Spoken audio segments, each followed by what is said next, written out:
আজ আপনাদের দেখাবো মসজিদ আল জিন। মহানবী হযরত মুহাম্মদ সাল্লাল্লাহু আলাইহি সাল্লাম তখন তাইফ থেকে ফিরে মক্কার বাইরে অবস্থান করছিলেন।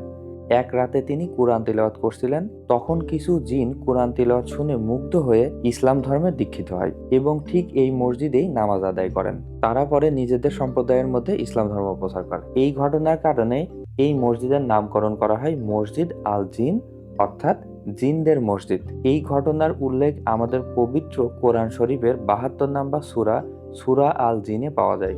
আমরা এখন আছি জিন মসজিদের মধ্যে। ঠিক এখানেই জিনেরা হযরত মুহাম্মদ সাল্লাল্লাহু আলাইহি সাল্লামের কাছ থেকে ইসলাম ধর্ম গ্রহণ করেছিলেন এবং এখানে নামাজ পড়েছিলেন।